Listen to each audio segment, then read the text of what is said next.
ფალიასე ამბობს შეიყვარე მოყვასი შენი ვითარცა თავითვის ჯერ ამბობს რომ პირველი მცნება არის რომ ღმერთი გიყვარდეს ჩემი ხმა ბოლოში ისმის თუ არა პირველი მცნება არის რომ ღმერთი გიყვარდეს და მეორე მცნება არის ამისი მსგავსი რომ შეიყვარო შენი მოყვასი როგორც საკუთარი თავი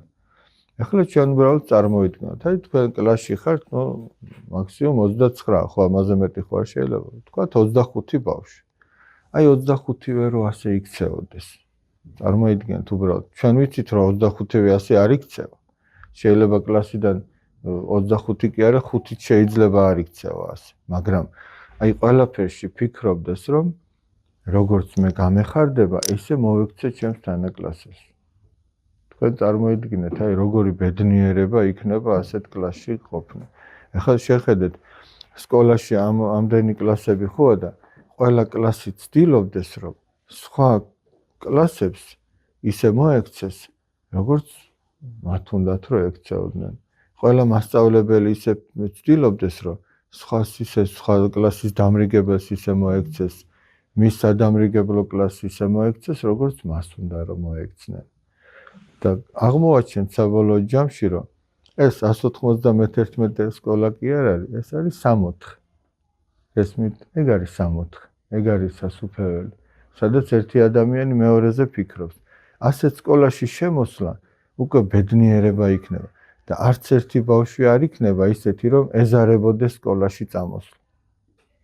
იმიტომ რომ აქ ხდება ისეთი გარემო სადაც უყვართ სადაც არავინ არ დასცინებს სადაც გაჭირების დროს ყველა დაეხმარება ოღონდ იმ პრინციპის გათვალისწინებით რომ შენ უნდა მოექცე ისე როგორც გინდა რომ მოგექცენ თუ ყველა ჩვენ ესე ვფიქრობთ და ესე ვცდილობთ რამდენად გამოგდის ეგ სხვა საკითხი შეიძლება არ გამოგივიდეს და ამაშიც გასაკვირი არაფერი არ არის აი დაუშვათ მე მინდა რომ სახელი თქვენ რა ქვიათ სანდროს ისე მოვექცე როგორც მე მინდა რომ მომექცნე ხო ვცდილობდი მაგრამ არ გამომივიდა აი სანდრომ რაღაცა დააშავა მე რომ რამეს ვაშავებ ხო არ მინდა რომ ვიღაცა მოხეშად მითხრას ხო მინდა რომ ვიღაცა აი რაღაც თავაზიანად თუ რბილად მიმტევებელი იყოს ჩემს მიმართ დაუშვათ სანდრომ დააშავა მე და სანდრო თანაკლასელები ვართ და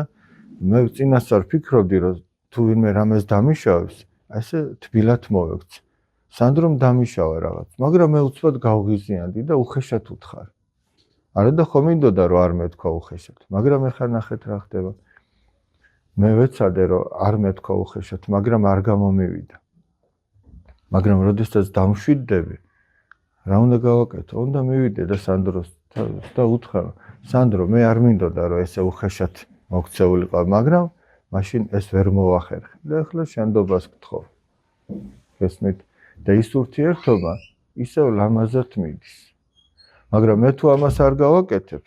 თუ არ ვეცდები რომ მშვიდად უთხრა და რომ არ ვეტყვი მშვიდად მე თუ შენდობასაც არ ვთხოვ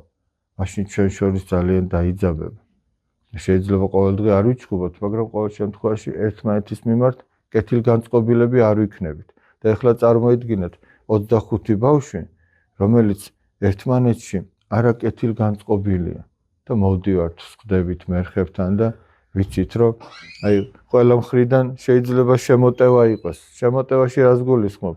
ცუდად იფიქროს ვიღაცამ ჩვენზე ცუდი რამე გადაულაპარაკოს ვიღაცას ჩემზე ან სიტყვაზე